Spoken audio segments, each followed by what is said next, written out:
तो super 31 channel में आपका स्वागत है।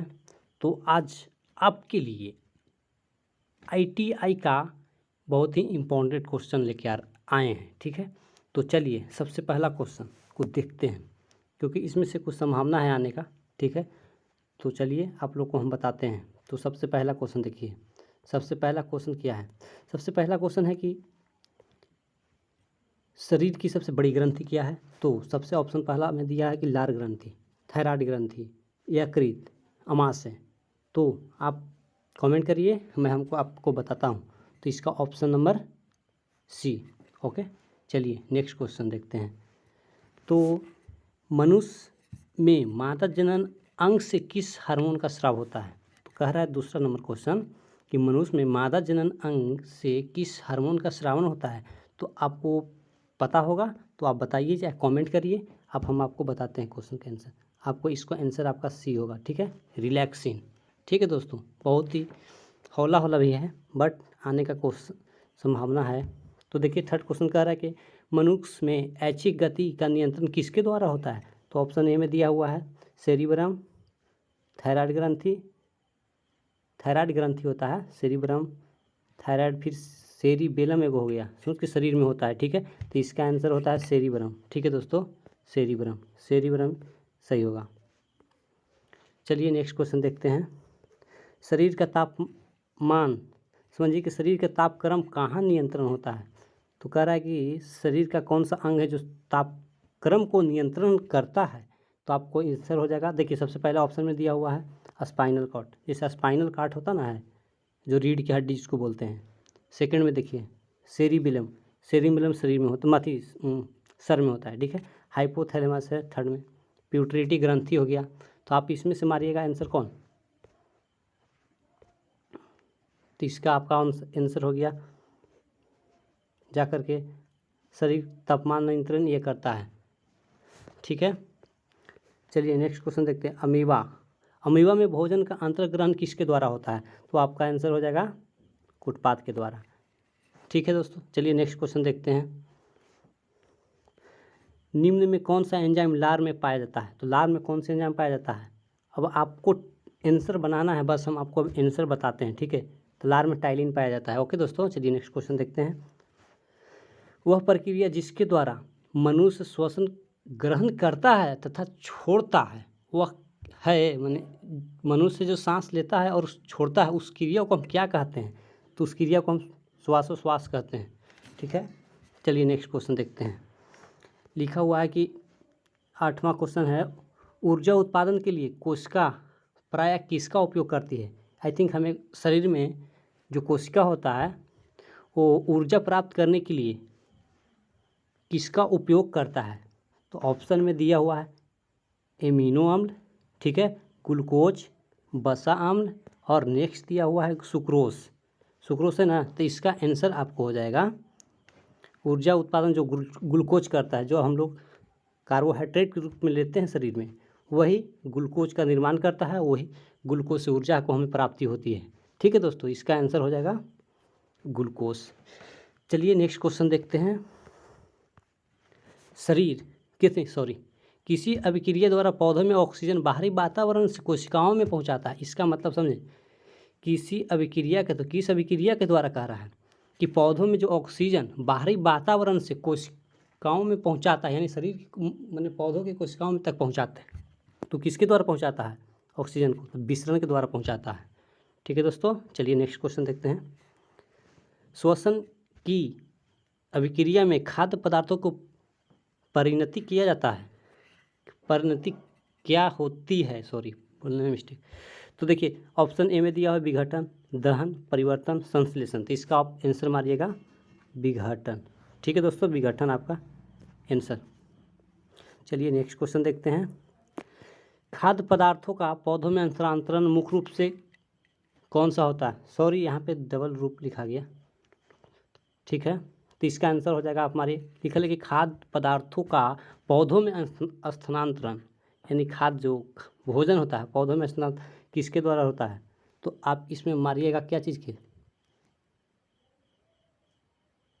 स्टार्च के द्वारा। ठीक है दोस्तों, चलिए नेक्स्ट क्वेश्चन देखते हैं।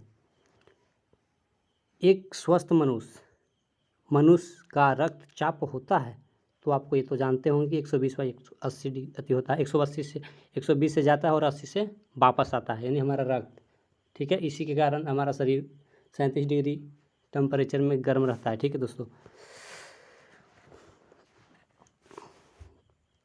नेक्स्ट क्वेश्चन क्या कह रहा है? नेक्स्ट क्वेश्चन कह रहा है कि मनुष्य के मस्तिष्क की सबसे बाहरी झिल्ली को कहते हैं हम ड्यूरामीटर। आप लोग याद कर लीजिएगा सबसे पहले इसको, ठीक है। ड्यूरामीटर होता है, मनुष्य के सूंघने की क्षमता को नियंत्रण करता है। तो देखिए, सूंघने का क्षमता हम लोग सेरिब्रम करता है, नहीं सॉरी, सूंघने की क्षमता को नियंत्रण करता है, ध्यान इंद्रियां होता है भाई, मिस्टेक हो गया, ठीक है। चलो ऑप्शन नंबर बी मारिएगा आंसर, ठीक है, याद कर लीजिएगा, बहुत ईजी है। और नेक्स्ट क्वेश्चन देखिए, नेक्स्ट क्वेश्चन ये कह रहा है कि मनुष्य की बुद्धि एवं चतुराई का केंद्र ये सेरिब्रम है, ठीक है, बुद्धि चतुराई, ठीक है। देखिए नेक्स्ट क्वेश्चन 16 कह रहा है कि रक्त में ग्लूकोज की मात्रा नियंत्रण कौन करता है, ठीक है दोस्तों। देखिए रक्त में जो ग्लूकोज की मात्रा हो नियंत्रण किसके द्वारा होता है? तो जानते हैं कि जब रक्त में ग्लूकोज की मात्रा बढ़ जाता है तो इन मधुमेह रोग हो जाता है, ठीक है, होता ना है, तो इंसुलिन की कमी के कारण होता ना है, तो इसका आंसर ये होगा, ठीक है। नेक्स्ट क्वेश्चन, ऑक्सीजन है क्या है? ऑक्सीजन वसा है, कार्बोहाइड्रेट है, एंजाइम है, हार्मोन है, इसका आंसर हो जाएगा क्या?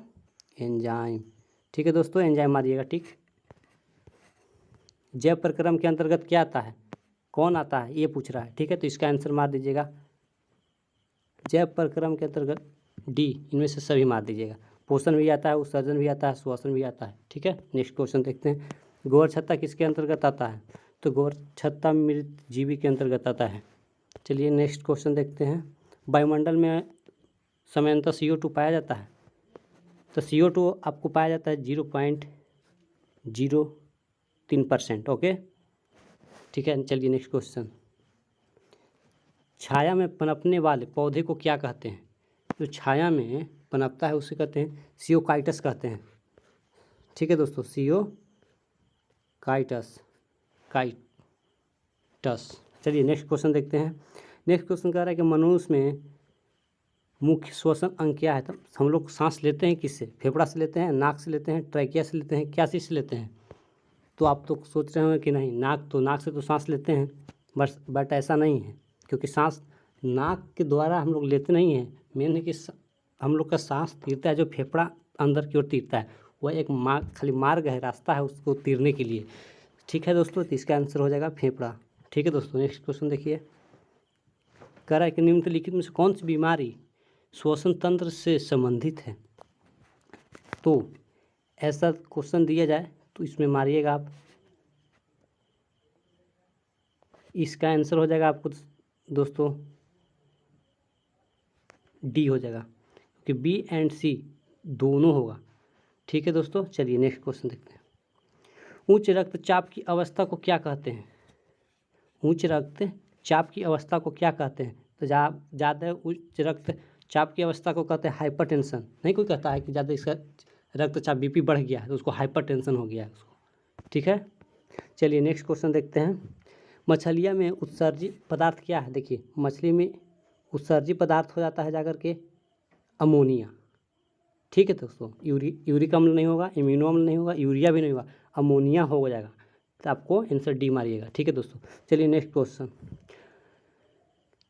पौधों में आवश्यकता से अधिक जल किस प्रक्रिया द्वारा बाहर निकल जाते हैं? यानी कह रहा है कि जो पौधा है, पौधा में अगर जल अधिक मात्रा में एकत्रित हो जाता है तो बाहर किसके द्वारा छोड़ता है? तो ऑप्शन दिया हुआ है कि अवशोषण का मतलब ग्रहण कर लेता है, ठीक है, और बाष्पोत्सर्जन का मतलब वो भी उड़ा देता है बाष्प के द्वारा, इसके द्वारा उत्सर्जन के द्वारा है, उत्सर्जन का मतलब हो गया कि सीधा सीधी निकाल दिया, तो उत्सर्जन नहीं ना हुआ सही से, बाष्पोत्सर्जन बाष्प के द्वारा निकाला, ठीक है, तो इसका आंसर यही हो जाएगा। प्रकाश संश्लेषण के द्वारा तो भोजन बनता है, ठीक है दोस्तों।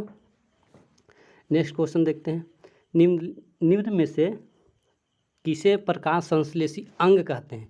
तो कुछ लोग तो मार देंगे इसमें हरित लवक, कुछ लोग मार देंगे इसमें हरित लवक, बट ऐसा नहीं होगा, क्योंकि देखिए हरित लवक एक पदार्थ है, ठीक है, प्रकाश संश्लेषी अंग आपको हो जाएगा कोची, इसमें हो जाएगा आपको पत्ती, ठीक है, पत्ती हो जाएगा। आप ऐसा नहीं मार दीजिएगा कि हरित लवक हो जाएगा, ठीक है दोस्तों। चलिए नेक्स्ट क्वेश्चन देखते हैं। पौधों में गैसों का आदान प्रदान, आप तो ये भी जानते हैं कि पौधों में गैस का आदान प्रदान रंध्र के द्वारा होता है, ठीक है दोस्तों। अब तो याद रख लीजिएगा इसको भी। फेफड़ा का आकार क्या होता है? तो फेफड़ा का आकार गोला नहीं होता है, हम लोग का फेफड़ा गोला नहीं होता है, गोल ऐसा थोड़ी ना होता है। फेफड़ा का आकार बेलनाकार भी ऐसा भी नहीं होता है कि आपको बता देंगे बेलनाकार भी होता है, शंक्वाकार होता है, शंक्वाकार होता है, सॉरी शंक्वाकार होता है, अंडाकार भी नहीं होता है। आपको मारिएगा आंसर सी, ठीक है दोस्तों। नेक्स्ट क्वेश्चन देखते हैं और इस वीडियो का लास्ट क्वेश्चन है, ठीक है दोस्तों। 30 को हम लोग बताए हैं और अगला क्वेश्चन देखेंगे नेक्स्ट वीडियो में, ठीक है। तो इसका आंसर भोजन का पचना किस प्रकार की अभिक्रिया होता है? तो आपको पता होना चाहिए कि ये उपचयन की अभिक्रिया होता है, ठीक है दोस्तों। अगर आपको वीडियो अच्छा लगा होगा तो लाइक एंड सब्सक्राइब जरूर करिएगा, ठीक है दोस्तों। अगर आपको अच्छा लगेगा तो ही करना, ऐसा नहीं करना, ठीक है दोस्तों। चलते हैं, अब मिलते हैं नेक्स्ट वीडियो में, ठीक है।